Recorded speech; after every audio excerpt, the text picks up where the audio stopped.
Hello class, welcome to study official. आज लेकर आए हैं आपके लिए बहुत ही इंपॉर्टेंट टॉपिक जिसका नाम है ट्रायंगल। अलजेब्रा का बहुत ही ज़्यादा इंपॉर्टेंट चैप्टर है ये, जिसका नाम है ट्रायंगल। आप क्लास 9th में हैं या आप क्लास 10th में हैं, कुछ ऐसे रूल्स लेकर आया हूँ आज मैं कि ये रूल कॉमन होने वाले हैं, क्योंकि ये हर एक बच्चे को आने चाहिए। देखिए, बहुत सारे बच्चे ऐसे हैं ना कि जिनको इस चैप्टर में बहुत डर लगता है। बहुत सारे बच्चे ऐसे हैं, मतलब क्लास में अगर बात करी जाए तो मैक्सिमम ऐसे बच्चे होंगे जिनको अलजेब्रा में ट्रायंगल और कोऑर्डिनेटर में डर लगता है। तो आखिर उनको ये डर क्यों लगता है? आखिर ये सब चीज़ें उनको करने से पहले ऐसा लगता है ट्रायंगल वाले क्वेश्चन आएंगे, प्रूविंग वाले क्वेश्चन आएंगे, थोड़े से मतलब अच्छा नहीं लगता, उनको अच्छा फील नहीं होता। क्या आपको अच्छा फील होता है? मुझे नहीं लग रहा है। मेरी क्लास में भी ऐसे ही है कि ज़्यादातर बच्चों को नहीं अच्छा लगता है, और कुछ बच्चे होते हैं जिनको बहुत पसंद है।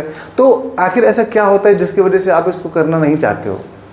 बात यह है कि यहाँ पर थोड़े से रूल्स होते हैं, और वो रूल ऐसे नहीं कि कोई फॉर्मूला है, वैल्यू पुट करो निकालो ना। वो रूल ऐसे होते हैं कि वो आपके थ्योरेटिकल रूल होते हैं, थ्योरी वाले रूल होते हैं कि अगर ये चीज़ ऐसी हो रही होगी तो फिर वहाँ पर ऐसा आप कह सकते हो। और ऐसे वाले बच्चों को कहाँ पसंद है यार? पढ़ना ही पसंद नहीं होता। एक तो थोड़ा बहुत तो अच्छा लगता है पढ़ना, इतना सारा है ना।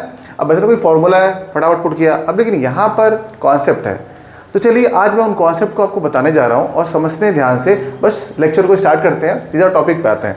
तो हमारा पहला टॉपिक है ट्रायंगल कॉन्ग्रुएंस थ्योरम्स, यानी कि कॉन्ग्रुएंसी रूल्स जो हैं हमारे, इनको समझते हैं। और फिर उसके बाद बात करेंगे ट्रायंगल के सिमिलैरिटी रूल्स के बारे में। आखिर सिमिलैरिटी और कॉन्ग्रुएंसी क्या होती है, सबसे पहले इसको समझते हैं। कॉन्ग्रुएंसी और सिमिलैरिटी क्या होती है? जैसे मैं एक छोटा सा आपको एग्जांपल दिखाऊं। जैसे कि मैंने कहा कि एक छोटा सर्कल बना दिया और एक बड़ा सर्कल बना दिया और एक और सर्कल बना दिया सेम शेप का। इसको मैंने बनाया तो इसकी भी रेडियस आपकी कितनी है? 5 सेंटीमीटर है। और इसको बनाया तो इसकी भी रेडियस कितनी है? 5 सेंटीमीटर है। लेकिन इसको बनाया तो इसकी रेडियस कितनी है? 1 सेंटीमीटर है।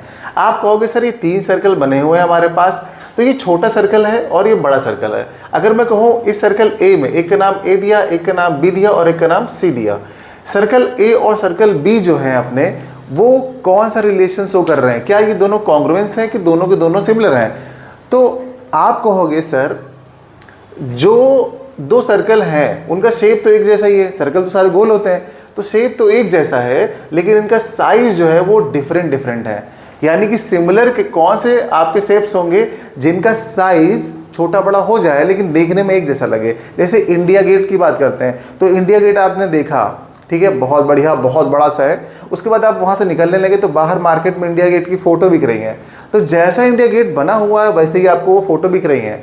तो आपने एक फ़ोटो खरीद लिया इंडिया गेट की, आपने घर भी लेके चले गए। अब वो इंडिया गेट का साइज़ कितना बड़ा था और ये आपकी जेब में आ गया, पॉकेट में आ गया। तो इन दोनों का जो शेप है कैसा है? सेम है, बट साइज़ सेम नहीं है। तो क्या हुआ? ये सिमिलर हुआ। अब यहाँ पर दूसरी चीज़ बताते हैं। बी और सी में आप देखिए, बी और सी में आप देखते हैं तो बी और सी दोनों के दोनों कैसे हैं? बिल्कुल सेम है, और इनका साइज भी सेम है, शेप भी सेम है, साइज भी सेम है। तो जिनका शेप और साइज दोनों सेम होता है, उन वाले फिगर्स को हम लोग बोलते हैं कॉन्ग्रुएंस फिगर। ठीक है, तो सिमिलर और कॉन्ग्रुएंस में आपको पता चल ही गया होगा आई थिंक।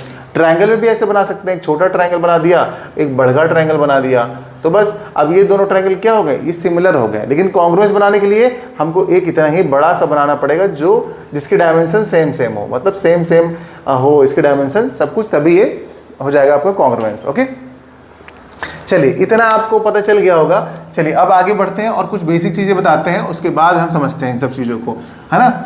अब रूल्स हम लोग पढ़ रहे हैं तो थोड़ा सा धैर्य रखिएगा, हो सकता है 2-3 मिनट ज़्यादा हो जाए, पर आपको समझ में सब कुछ आ जाएगा। सबसे पहले हम स्टार्ट करते हैं कॉन्ग्रुएंसी रूल्स के बारे में। यहाँ पर देख रहे हैं आपको लिखा हुआ ASA, SAS, AAS। बहुत सारे बच्चों को तो इनके नाम ही याद नहीं होते, तो मैं आपको बताता हूँ। आशा सास की आस, आशा सास की आस, SSS RH, RL मतलब HL मतलब कह सकते हो। यानी कि आप यहाँ पे HL को क्या बोलते हैं? हाइपोटेन्यूस लेग, इसका फुल फॉर्म ये होता है। HL का मतलब वही वाला होता है जिसको RHS के नाम से आप लोग जानते हो ना, कहते हो RHS वाली कॉन्ग्रुएंसी लग जाएगी, ये वही है और कुछ नहीं है। ठीक है, तो भाई आशा सास की आस, ठीक है, SSS लग गए। तो यहाँ पर देखो क्या है, आशा में क्या देख रहे हो? आशा, ASA आशा, एंगल साइड एंगल। अब यहाँ पे क्या ऐसा होने वाला है जो आप समझ रहे हो? देखो ध्यान से, दो ट्रायंगल हमने बना रखा है। दोनों ट्रायंगल में अगर हम बात करते हैं यहाँ पर, तो देखो ABCEFG। तो यहाँ पर जो आपका दिख रहा है एंगल, कौन सा? ये वाला एंगल दिख रहा है आपका, ठीक है, ये वाला एंगल दिख रहा है। इसके कॉरस्पॉन्डिंग में आपका ये वाला एंगल होगा। इसके करस्पॉन्डिंग में बिल्कुल जो सेम प्लेस पे होगा वही उसके करस्पॉन्डिंग एंगल होने वाला है। और ये हम ले रहे हैं एंगल साइड एंगल। एक एंगल हमने ये ले लिया, दूसरा एंगल हमने ये कंसीडर कर लिया, तो दूसरा कंसीडर यहाँ पे ये वाला कर लिया, इसको डबल लाइन से खींच देते हैं, ठीक है। यानी कि ए और सी, यहाँ पर क्या हो गया ई और जी। तो इसको हम लोग लिखते कैसे हैं, जैसे कि इस वाले एंगल को लिखना है तो हम सिर्फ इसको एंगल ए भी लिख सकते हैं, अदरवाइज इसको हम बी ए सी भी लिख सकते हैं, क्योंकि बीच में अगर मैं इसको लिखूं और करके मैं लिखूं एंगल बी ए सी, तो इसका मतलब भी सेम ही है, यानी कि जो एंगल होता है वो हमेशा बीच में आना चाहिए, ठीक है। आप इसे सी ए बी भी लिख सकते हो, अगर सी ए बी करोगे तभी ए बीच में रहेगा। इतनी बात समझ में आ रही, बहुत सारे बच्चों को नहीं आती, इसलिए मैं बता रहा हूँ कि आप इसे सी और करके लिख सकते हो, एंगल सी ए बी। यहाँ पर भी देखिए ए बीच में आ रहा है और यहाँ पर भी ए बीच में आ रहा है, ओके। अब आपने ये वाला एंगल चलिए लिख लिया, लेकिन ये वाला एंगल इक्वल किसके है, ये तो मैंने लिखना बताया आपको। ये वाला एंगल इस वाले एंगल के इक्वल आ रहा है, ठीक है। यानी कि ये वाला एंगल आप कहोगे सर एंगल जो बी ए सी है वो इक्वल है एंगल बी ए सी का एफ ई जी के, कहोगे सर एफ ई जी के इक्वल है। चलो बढ़िया। दूसरी चीज़ क्या है आपकी, जो एंगल ये वाला है, ये वाला एक करस्पॉन्डिंग एंगल है, तो आप कहोगे सर ए सी बी, तो हम कहेंगे angle A C B is equals to angle कौन सा, ये वाला किसके हो जाएगा, अगर इसको ए सी बी दिया है तो इसे ई जी एफ देंगे। जो जैसा जिधर से बन रहा है हमारा मतलब सर्कल उधर ही से बनाएंगे, ए सी बी तो ई जी एफ, ठीक है। इतनी क्लियर बात हो गई। अब देखिए अगर किसी भी ट्रायंगल के दो एंगल अगर आपके सेम हो जा रहे हैं तो जाहिर सी बात है उसका तीसरा एंगल भी ऑटोमेटिक सेम हो जाएगा, है ना। तो यहाँ पर हमारी एंगल सिमिलैरिटी रूल्स लग गए हैं और यहाँ पर हम इसको लिख देंगे। आगे कॉन्ग्रुएंसी को कैसे लिखते हैं देखिए, यहाँ पर हम लिख देंगे ट्रायंगल ए बी सी, यहाँ पर आप कहोगे दो लाइन खींचोगे और इसके ऊपर ये सिंबल लगा दोगे, ये कॉन्ग्रुएंसी का सिंबल है। और यहाँ पर आप कहोगे ट्रायंगल ई एफ जी, यानी कि ये वाली यहाँ पर कॉन्ग्रुएंसी लग गई, ठीक है। ये वाला कॉन्ग्रुएंसी रूल यहाँ पर लग गया। क्या है ये, triangle A B C is congruent to triangle E F G. ये मैंने आपको पहले वाले में बताया, थोड़ा टाइम लगा है, बट आगे वाले आप जल्दी समझ पाओगे, ओके। अब हम क्या करने वाले हैं, साइड एंगल साइड, आसा हो गया, आसा, आसा मतलब एंगल साइड एंगल। अब आस की सास मतलब साइड एंगल साइड, तो साइड एंगल साइड में आप क्या देखोगे, देखो साइड एंगल साइड लेना है, तो यहाँ पे दो साइड लेने वाले हैं हम लोग, किसी भी ट्रायंगल की कोई भी दो साइड मान लीजिए सेम है और एक एंगल सेम है। मान लीजिए ये वाली साइड जो है, ये जो साइड मैं बता रहा हूँ ये इस साइड के सेम है, इक्वल है, और ये वाली साइड जो है इस वाली साइड के सेम है, और यहाँ पर जो ये वाला एंगल है ये एक दूसरे के इक्वल है। ऐसा हम लोग को क्वेश्चन में मिला करेगा, ऐसा नहीं है, हम लोग को ढूंढना हुआ करेगा, मिल जाया करेगा। तो आप क्या कहोगे सर ऐसा है कि ये वाला एंगल सेम है और ये दोनों साइड, तो आप कहोगे जो ये दोनों साइड है कौन सी, ए बी साइड जो है, तो ए बी जो है, ए बी इक्वल किसके हो जाएगा, ई एफ के, ई एफ के। और ये वाली साइड ए सी किसके इक्वल हो जाएगा, ए सी ई जी के इक्वल हो जाएगा। और ये वाला जो एंगल है इसको हमने क्या लिखा था अभी, बी ए सी, यानी कि B A C is equals to F E G, angle F E G, okay.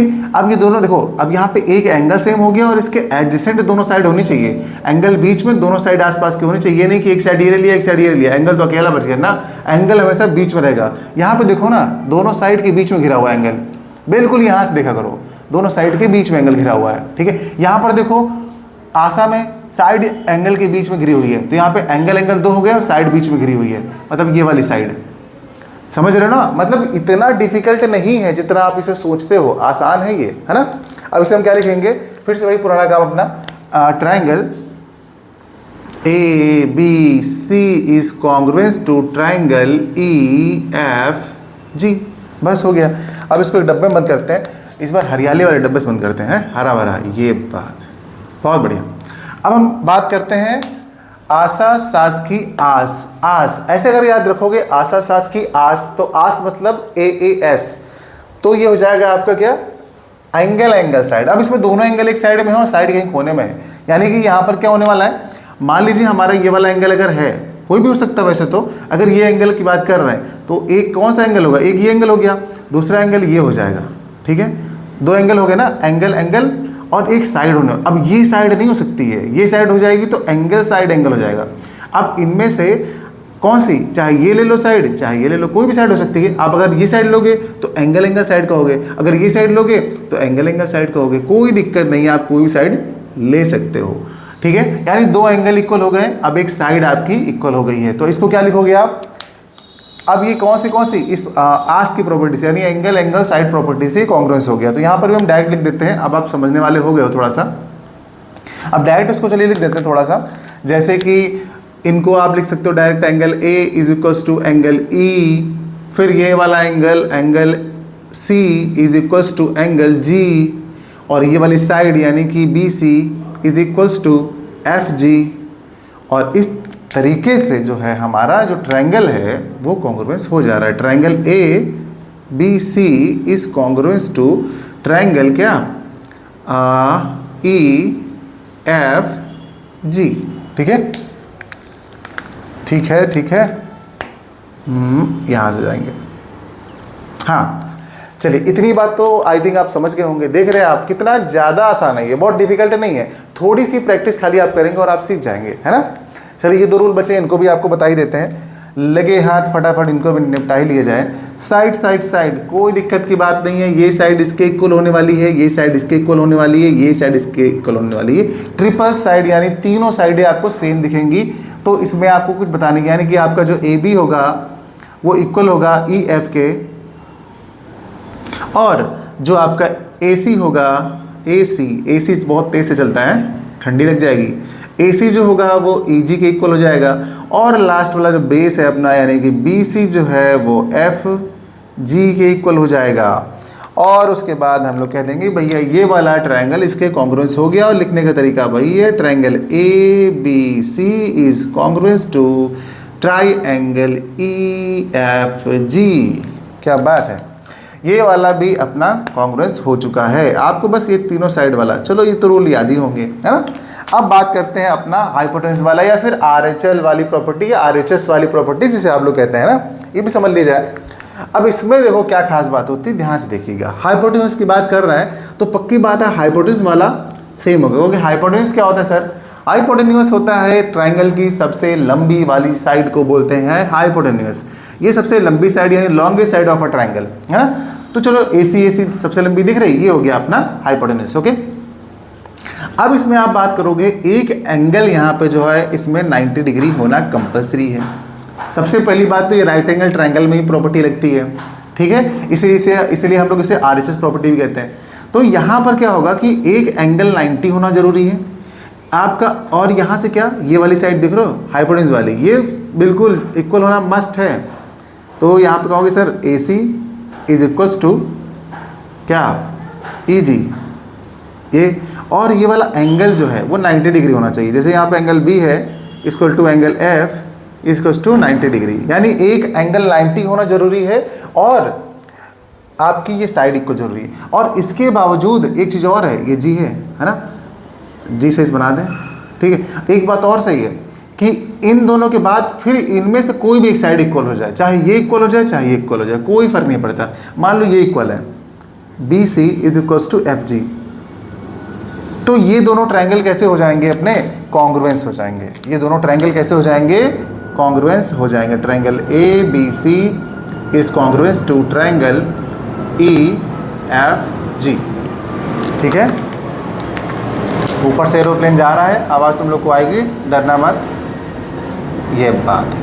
तो ये चलिए हमारे जो रूल्स हो गए, ये वाले कॉन्ग्रुएंसी वाले रूल्स होंगे, क्लास 9th में आप ये सब पढ़ के आए होंगे, लेकिन 10th में बस आप एक छोटा सा रिवीजन कर लेंगे तो आपको सब तैयार हो जाएगा वापस से। फिर ताकि आप ट्रायंगल में आ रहे हैं तो ये ना रहे कॉन्ग्रुएंसी हमने क्या पढ़ा था, कॉन्ग्रुएंसी क्या पढ़ा था, है कि नहीं, फटाफट आपका रिवीजन हो गया। तो ये कॉन्ग्रुएंसी के रूल्स हैं, अगर आप इन रूल्स जानते हो, क्लास 9th में है, तो बस इससे आपके सारे क्वेश्चंस होने वाले हैं। मैं जब कराऊंगा एनसीईआरटी के सारे क्वेश्चंस तो आपको समझ में आ जाएगा कि अरे वाह, सारे रूल्स तो ये लिखने वाले हैं। आप क्या करेंगे, एक तरीका बताता हूँ छोटा सा, आप सबसे पहले एक पेज में सारे रूल्स लिख लीजिए, उसके बाद जब प्रूविंग करिए तो बार बार इनको देखते रहिए, अच्छा तुम हो, ठीक ठीक ठीक, ऐसा जहाँ जहाँ ये लगेंगे उनको लगाते जाइए, और देखेंगे धीरे धीरे कि 2-4 क्वेश्चन के बाद आपको अपने आप ये सारे रूल्स लर्न हो जाएंगे। क्योंकि रूल्स जो है वो लर्न नहीं किए जाते हैं, इनको यूज़ करोगे तो ये अपने आप आ जाते हैं, समझ गए, इतने बेचारे शरीफ हैं ये।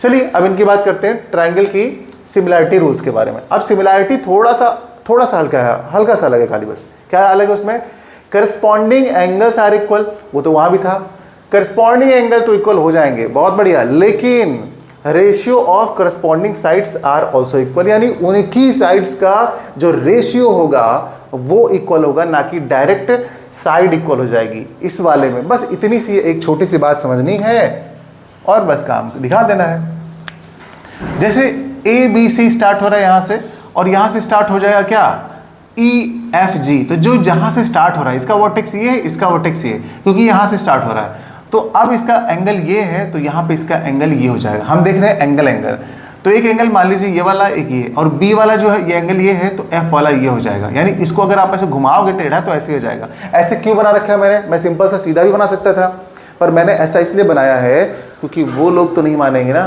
कहोगे वो लोग कौन है, अरे वो आपके टीचर्स जो एग्जामिनर्स हैं वो नहीं मानते, वो टेढ़ा मेढ़ा बना के देते हैं।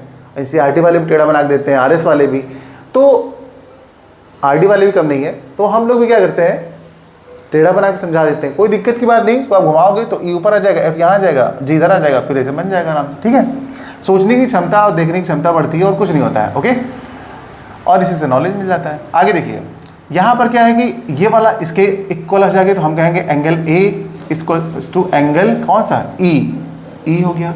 और दूसरा कौन सा, एंगल बी जो है वो इक्वल टू हो गया एंगल एफ के।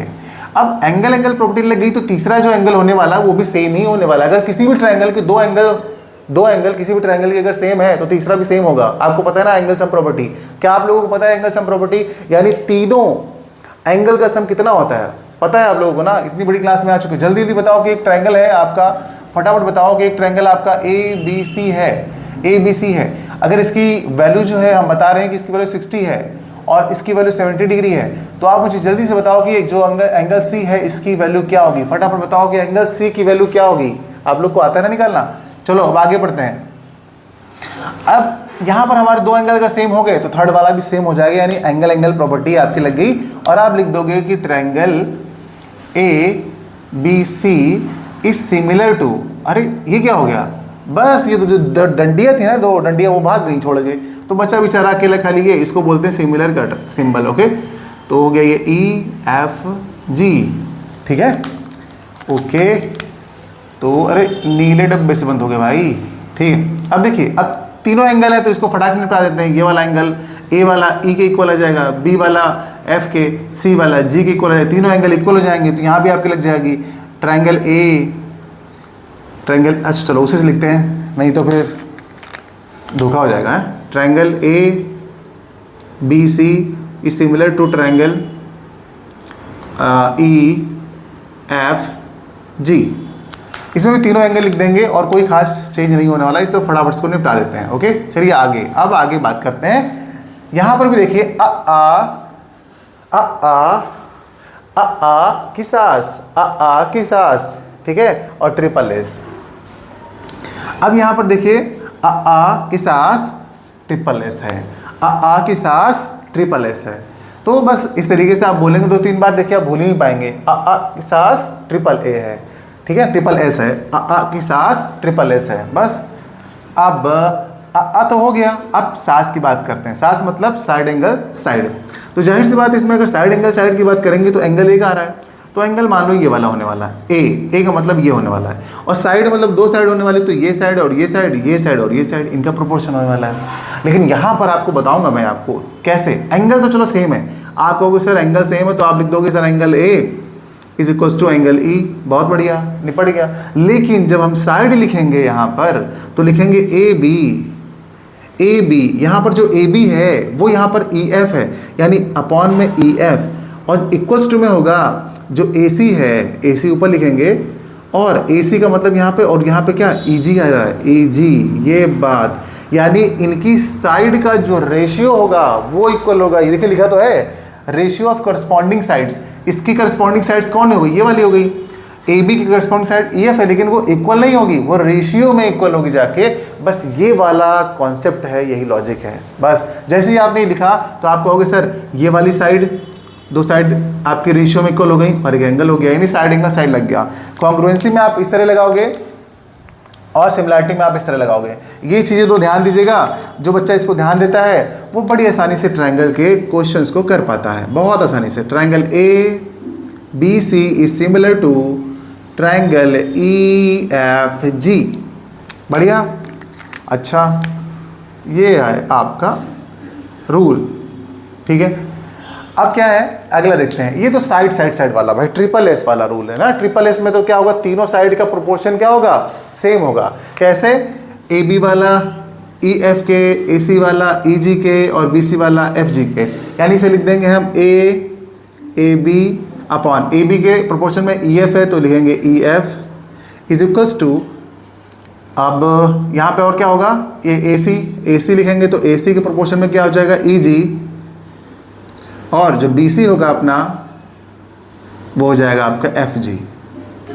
और जब ये तीनों साइड्स का प्रोपोर्शन सेम होगा तो ऑलरेडी ये जो सारे एंगल है ना, angle A equal to angle E, ये सब अपने आप सेम हो जाएंगे। Angle B is equal to angle F and angle जो कौन सा है, एंगल ये C वाला, angle C equal to angle G। यानी कि ये सारे के सारे सेम हो जाएंगे और यहाँ पर हमारी कॉन्ग्रुएंसी हो जाएगी ट्रिपल एस वाली। यानी यहाँ पर भी बोलेंगे triangle ABC is similar to triangle EFG। चलो इसे डब्बे से बंद कर देते हैं, लालम लाल हो गया। तो भाई ये वाली रही है आपकी सिमिलरिटी की रूल्स और वो वाले कॉन्ग्रुएंसी के रूल्स। अगर ये रूल्स आप इतने पढ़ लेते हो, इतने याद कर लेते हो, तैयारी कर लेते हो, तो ट्रायंगल चैप्टर जो आपको है बहुत बेहतरीन लगने वाला है, बहुत अच्छे से समझ में आने वाला है। और मैं एक एक क्वेश्चन को जब बताऊंगा तो साइड में रूल भी लिखूंगा और आपको स्टेप बाय स्टेप समझाऊंगा। बस आप थोड़ा सा धैर्य रखिएगा कि आपको पहले क्वेश्चन से समझ में आने लगेगा। बस अगली क्लास में जब आप मिलेगा ना तो ये फॉर्मूले जो हैं आप थोड़े से याद करके आएगा, इतना काम कर लीजिएगा और कुछ नहीं।